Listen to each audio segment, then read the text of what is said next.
Yo. Praise God. Hallelujah. And then there's a lesson the Asadaka see ama basaya dominyame. Titebo time. Unyame a okoje dom. Yes. Atoko afre nyame. Unyame hu ihu ampa. Enu nti wono na ene ye de aseda yi be ma no. Yes. E woni a waya ama yen ho. Ode yen kwa ache yen. Wadom akora yen ahwe so aboye ho bai. Yes. Ene ye de ni yie ama sabre ene 2021 sani etie biara September apro abetwi asomdwe mu dia ye ntimi mfa awurade aseda ndi ma na ye da tie beda na so ko wile duro aseda enka the most high e wo soro ho tie ne the New Freedom Church of Jesus ana mate yen kan midin e de Apostle Set e Japan. Yes ne awurade akowa Abraham e Japan ana ene de yedi ehia yedi awurade asempa ebrem enawie ehia enka ne dida. Amen. Na ansa na no yebebo mpaye mpaye ni sia adwumadie no atwaso yemo mpaye osoro hene agya asafo awurade. Yes, Lord.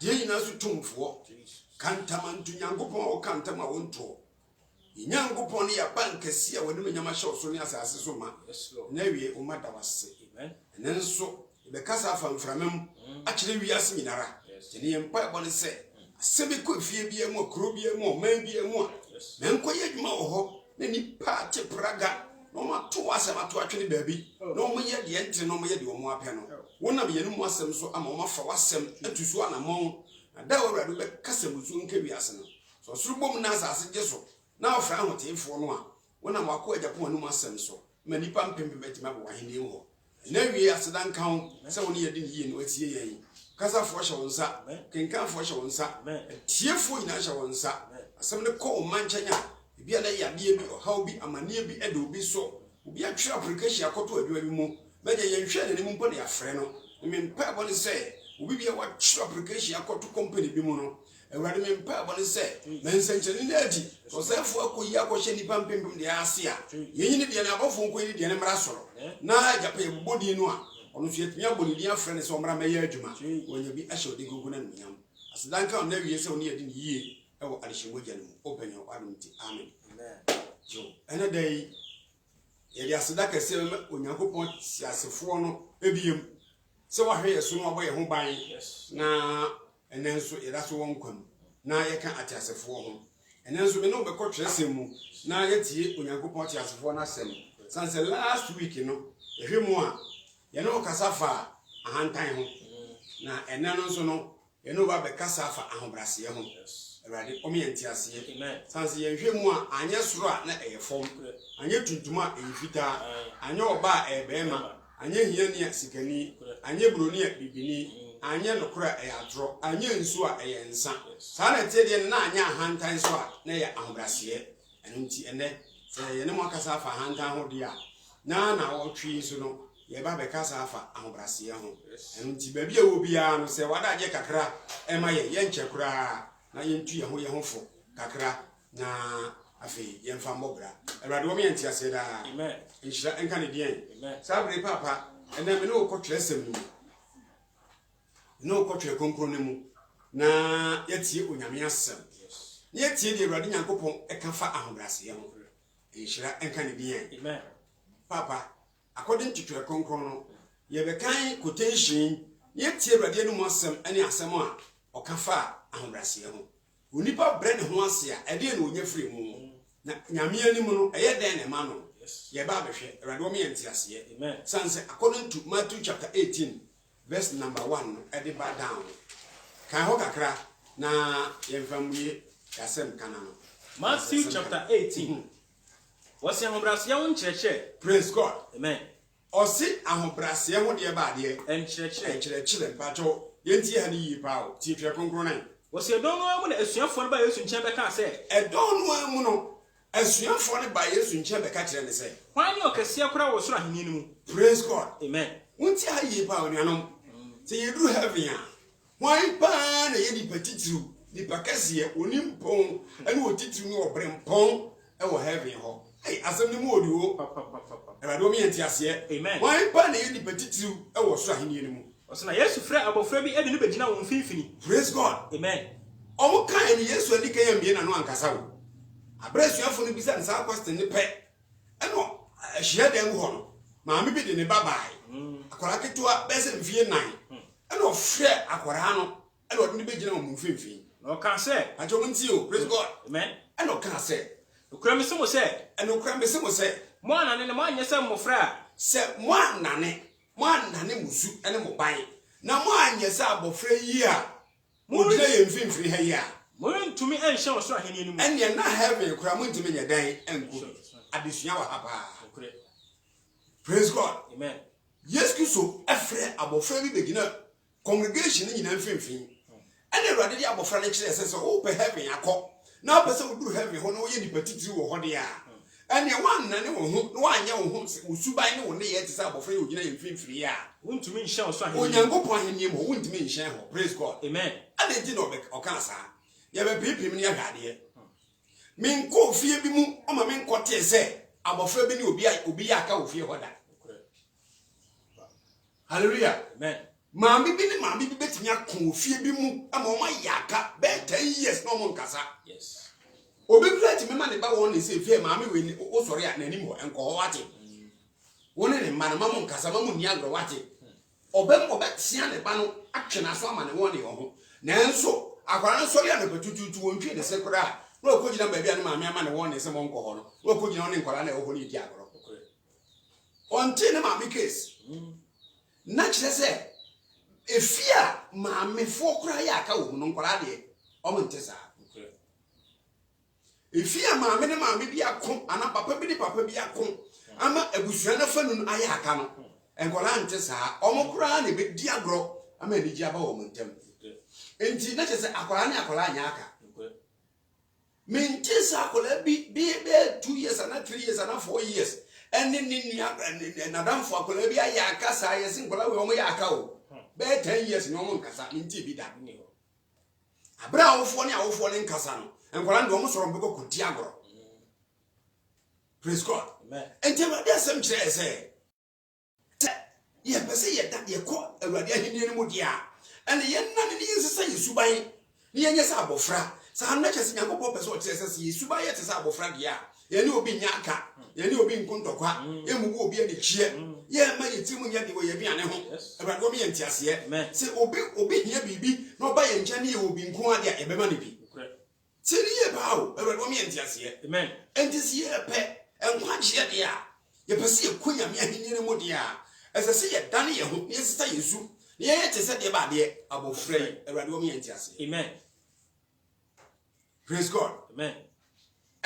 Obi papa timi topen ana ga mama na akola osua no na okosko beba na ayira bi sanse we oseme de acha madam fu bi. Praise God. Amen. Awurade wo me entiase. Amen. Empanifo be brain timi nyete se de nkwala aye. On fa hwe ho wone wonya aka. Akola kura na adam fu timi bono no obone bi no mo mieru nyina nsu. Omo so wie ya no masa akoya tu. Na o mato a o magoro so. Empanifo a ehọ na aka yoro be start free. The Bible kyerɛ sɛ enti obiara obebrɛ ne ho ase sɛ abofra yi no. Obiara obebrɛ ne ho ase na wayɛ te sɛ abofra yi no. Ɔno na ɔkɛseɛ kura ɛwɔ ɔsoro aheni no. Ɔno ɛna ɔbɛyɛ ɔkɛseɛ paa ɛwɔ ɔsoro aheni no. Awurade wo me nti aseɛ. Amen. Ehyiraka de deɛ. Amen. Na kyerɛ sɛ sɛ yɛpɛ nkwankyerɛ deɛ a ɛsɛ sɛ yɛma Yesu ne yɛba ne yɛne ɛyɛ te sɛ mmɔfra deɛ. Ehyiraka de deɛ. Amen. Awurade wo me nti aseɛ. Amen. Papa tie ne yɛ paa o. Hallelujah. Enti according to Twerɛ Kronkron no me pato yɛhwɛ Luke chapter 14 verse number 7. Ye had the crowd. Luke 14. Verse number 7 no. What's your umbrasie? Was not any carry one I was share one idea. Hallelujah. Amen. Tiesku would nani carry nipa. Ne ye share on the dear ho. And said your perm were pemu a and penitina. Hallelujah. Amen. And they said yes, I should tables no. And in Gumiano. Na ye big fair. Don't say be on ma and says this is different. The piano said you almost see no see table no. And not any career, not just say you must see honor. Bumbe catch on say, and already is to book on it at the dear no catch from say. So be show a phrase. Hallelujah. Amen. But what you so be share why frase a enkotena mpani tena bre membre ho ebia ne yimba itewo ne yimba ti me pacho pani bi so ka ho ebia na wo ya asemre man na ebia ne yimba ti DC ana MPB aka ho a wo kwa wo ben konkotena ni mu anya sa bia na wo de wo te achi because assembly man na DC ni ba ni mu eba do mi entiase o de say MP no ani DC ni ba ni mu na wo assembly man wa ko achi enti enrahye enkotena mpani ntena bia hwade ebia we hia de nanim nam se wo ebia na we hia de nanim ye nyam nyam se wo praise God amen ye hia ebia de wo animunyam ye dan ese wo so no so ba party na se bi na de o hia wo ene no ba obeka che wo se enti de o hia wo ne de nanim ye nyam se wo no so ene no ba wo ba na se pani na ye yimba che ne nso ba na mo be hia obeka che wo se de all to party ne beka che wo no se mo yi kwan hwe so wa betre ni mo do ko achi ansa eno na wo de wo be free ase e chire ho na no na e pasa na wo de ni wo e be free ase akofa e chire tena bre e be sori wa akofa e chire tena bre ye mfa se bia na wo ya assembly man na bia MP na ba yes oh assembly man for no mo tie chire ho mo ne ani mu ha aha empani forte na bia na assembly man de ne be ye mfanto keke ne MP de no na ebia na yama wo ya assembly man na wo di ka betre ani mu high table no wa kwa chire na yama MP na ye den aba ani mu afi bako tena se we chire ho no wa fere poto aba no mi entiase amen ndo se na se wo hia wo a e party bi e fro party bi ase a kona ko tena hia tena bre di kan ko tena e chire ho ansa na de o hia wo ne ba ne mum di onyin party wo party na se ne ba wa ka che wo se ono ankasa afro aka che wo se danfo me pa cho master tweko soro no ho ba bi a wo tena wo achire dodo wo company fo no ho ntibira wanim ena obenya ni die eno na se wo yesa obenya no munyam ne ani die wona wone wote adidie e wo wo ma wo ne wo mte adidie na se na obiara o ma ne ho so no na obi a wo ma ne ho so no be bre na se obebre na se de obre ne ho ase na obi biara obre ne ho ase no obe ma ne so Ewrade ye de ba de e ma ne so hallelujah amen Ewrade wo mi enti ase enti yanhwe according to Bible Yesu Kristo de Pharisee for ne Saduki for ne yemfanto ho bi yanhwe bibi kakro Matthew chapter 23 verse 1 yanhwe wo musuni wo mban wo ne ye ewa ye hade Matthew 23 verse number 1 kwai Yesu ka atrefo ne Pharisee for ne nim praise the Lord amen pastor ti how my dear sister my dear brother yes Bible just say Yesu Kristo ka atrefo ani Pharisee for ne nim ena Yesu ka che enkrofo kokuo ni nasuafo ne se ehranka ne din amen Yesu Kristo ka che enkrofo kokuo ani nasuafo ne hye ese Mose akonya so na atrefo ne Pharisee for atena hallelujah amen Mose akonya so na atrefo ne Pharisee for na atena homa so no o ma me mo so kwai enti de obese mo se enti wo de do mbekasa monye no munni so nyina munni so no munni so na monyo munni so na monye ma wo na wo enwuma de na o musuba pa de monyo hwe eyatem didi o so because sister we ana bra we de o chawade age ba ne suba de memfa amodu praise the Lord amen Ewrade mi enti ase amen on this a very big insult to Pharisee for no ese Yesu to katire o say so mo kire me bi se monya mo de monye na o musuba no mo ne ye pa de mamonyo mamomfa enye efri se woka efri so on betimi aka asem no nanso wonyo o nye ka na o hye ene so adudu atu nipa emetri so betimi akyekyira de so aduduru e de atu nipa so na wona de na ono ne nsa kitikiti sei won pese wode won nsa tiampo ka da na we wonwuma nyina se de nipa behu won o mo ye o mo no ma nyina se de di behu se o mo ya kesefo Ewrade o mo ye ti ase enti mpanifo kasa bi ye se me pass ye o mo twikase bi ye kan o se eduaso hantan efi awerho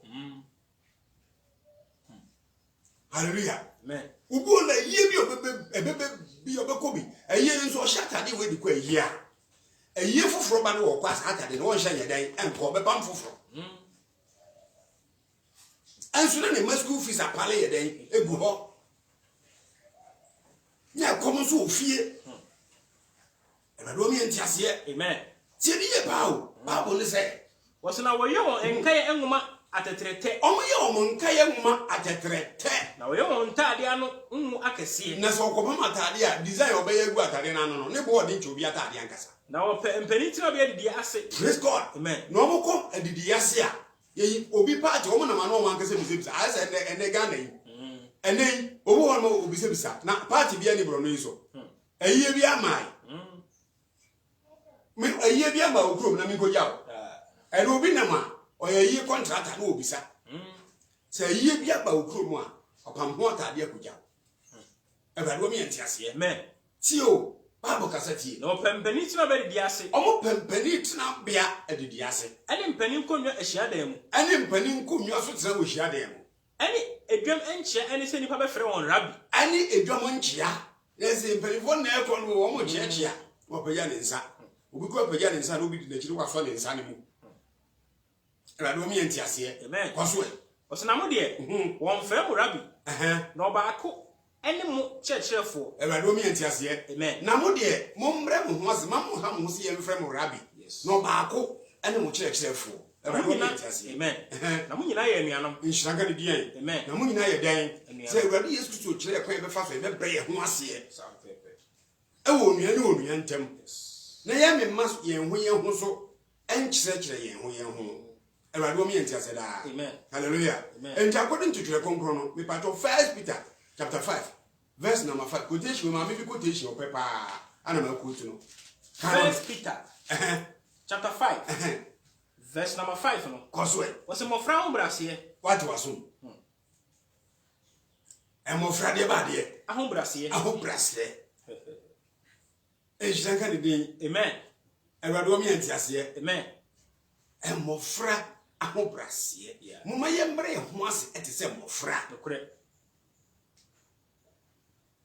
hallelujah amen me de me ma me ho kwan yo me nye ja me ho me ma ne mfa mani mu nye fam o me ma me ho kwan saa o dabida we no nyina ya ahobrase ahomaso a Ewurade ani nso Bible si yensu ade ba de emofra ahobrase hallelujah amen nhyira ka de din amen na se nkola nso bo ahobrase ba o se de Ewurade de emofra ye emfanto ma ye mpanifo no enokra esese yesu amofra ahobrase ba hallelujah amen ti wo se dey sa na mo mofra nso mumfa mo ho hyampanifo ase sa na ye mofra nso ye mbere ho ase ni hyampanifo ase na mo nyina mo mfra ahobrase na ahobrase ne ye mfra de sentoma ai hallelujah amen ye nyina ye mfra ahobrase na mo nso mo ho na fe ye mfra se ye de ba de ensom ye ho efise onyankopon si ahantanfo kwan also repeat as we were hallelujah amen onyankopon si ahantanfo kwan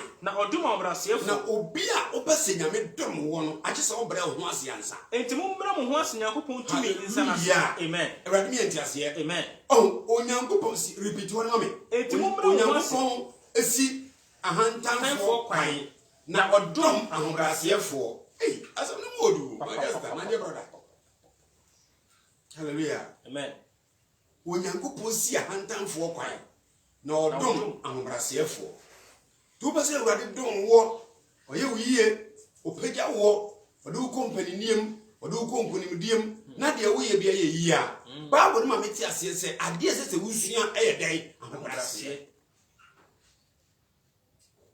hallelujah amen nshranka ne den amen ahomaso emfa nipa nko ba bia ahomaso emfa nipa enkosi ba bia nshranka ne den amen Ewurade wo mi entiase amen Yesu ohu ye moboy amen tie Bible no kasa enti mo mbra mo ho ase nyankopon tumi nsa ase enti mo ye mbre ye ho ase enhye nyankopon tumi nsa na ase na wama mo so na onu nyankopon ba me ye so ebra esem hallelujah amen Ewurade na nkasa be ma ye so bra ye den esem don say last week me ka kire wo say onipa bia se wo huri anye se wokoto ansa koto na wokoto nche se wodi ka bra wo ho ase hallelujah amen Ewurade o mi entiase amen nti na se wuchi obi ade a enipa no na so a ose me da ase me da ase le chese enipa no akofo mama eno na ma nyankopon bo ana o wapagya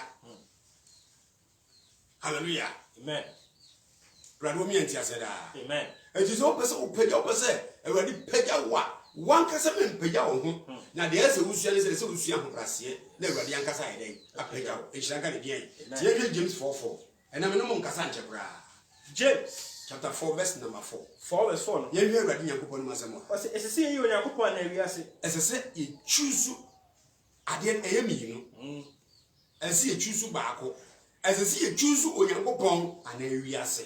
Papa. Saa de mi enu de he na wafa. Wodi wadwene ama wiase.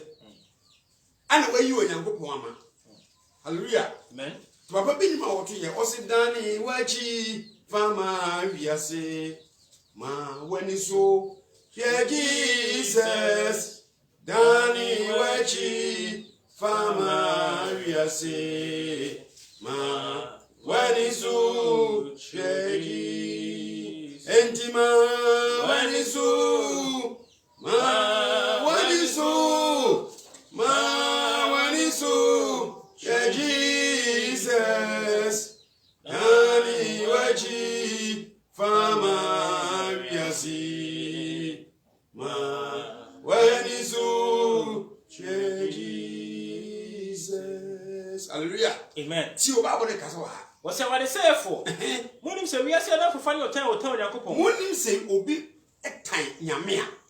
Ukofa wiase adamfo pe no be tan nyame. Enti obiara opese we wiase adamfo ni say Yakupon town. Obiara opese o yese wiase adamfo no. O ma wo ho so. Hallelujah. Amen. E wo wiase a. Ujina wo say Yakupon town. Ujina wo say nyame tamfo. Anase mususu atwe no kasapa. kasapa. Se Bible de kasapa na. Se otwe ne honhom atie mu no. Awurade hwe ne honhom na tie mu no hu. Nanso oma adum bebremum. Ne mo oma na adum bebremum e do so ma ye. Enti na atwe ne say. Enti na Bible ne kase. Onyankopon si ahantan fo. O se Bible na ka to wo na me ba cho Yakub a repeat no. Praise God. Amen. Awurade mi enti ase. Amen. Oh. Enti Bible ne se dan. Enti na atwe ne Onyankopon si ahantan fo. Enti atwe se Onyankopon si ahantan fo kwai. Na odum obrase. Onyankopon dum ahobrase fo. Enti mo fa mo nche Onyankopon. Enti se wo pese nyame ma wo so de a fa ho ko hye na se. Monsi obonsam kwan. Ne si obonsam kwan wa brabom. Bedwane afiri mo nche. Obonsam bedwane afiri mo nche. Mo ma Onyankopon. Mo ma yem be nyame. Obebe mo. Obebe yen. Mo huru mo nsa. Mo me yen huru yen sam firi bone ho. Mo ne boyefo. Ye ne boyefo. Na mo ntem akoma. Na mo me yen ti akoma. Mo amadwe yen tanta. Ye ya dwene ye ntanta. Mo nia bobo. Ma mo me yen ne bobo. Na mo were mbo. Ma mo me ye were nso mbo. Na mo nsu. Ma mo me yen nsu nso. Mo sere enna were mbo. Ye su a. Ye ma ye sere no enye ni je na anane awere ho. Na mo nije anane enitu. Ye hwe ne ye nije nso anane ani wuo. Mo mra mo ho Awurade ani. Onso wasensi so happy. Hallelujah. Amen. Mo ma ye mra ye ho ase Awurade ani. Mo be ma mo so. Na onu Nyankopon be den. Obema ma ye so. Hallelujah. Amen. Mami papa. Omo ahobrase no metimi ye. Bible jese nyame ahenie no mumpo no. Obi ni ahobrase a ontimi nkoho. Na jese ahantan keke ahomaso. Se de enye adwaman yo. Enye nyinsayi gu. Yes. Ahomaso enye dipakumu. Ahomaso onye mbodahwie gu. Nanso Bible tese se wo yo obi a wo ma ho so heaven wo nya den. Onkoho. Awurade mi ahobrase ho. Amen. Oma etumi ebetim di abra ye ho ase. Amen. Tumi ebetim di atie na asem. Amen. Tumi ebeme yetimi adwoboko. Amen. Sensu mi no. Amen. Umi bi adom proma yen. Amen. Oni yenim afi mu. Ade afie de nsebe Awurade ma na yiye. Amen. No ntwe din hye nkwa wo na na obesa ne nkun bi aye yen dia. Awurade wo hye na domiti amen. Amen. Sabre asempa no ye de abawie ene. Ka cho se ne yen kasa nche bebre. Na kakra besa me de to aso ne se. Ebia na opese ya so le woni yesom. Asafo di at the New Freedom Church of Jesus. Yeah. Me anam das of na ye from of Japan. Yes. Ye wo enkran katapo. Ye wo branches ni bebre. Ebi wo Kumasi Sunyan, ye obi wo Takrade, ye obi wo Kasoa, ye obi wo Nsanwam. Emiamia bebre. Enu ntu pese woni yesoma me number ni ye 0244 97 12 33 0244 97 12 Afebia na me wo Tigo na ma pese wo use Tigo nso a 0271 24 26 ana me use Vodafone so eno nso ye 020 67 400 emu bia we free bia no onsa be kan yen Awurade mi enti ase. Amen. Na nkutahudie bia no yebetimi ni wadi upese ye mpaebo ma wonso a wo frɛ a yebekire baabi a yebetimi ni wahia na ye no aye mpaebo bia pese nso wa abrabo mu nsem bi ho kire Awurade akwa nso a abre bia me ho ma wo na me number me dia to dwa no wo frɛ bi nso a Awurade be fa mani mu asam so nsentene ade ade ama dwumadi eba wiye yi eye mesire onyi kire banbo ne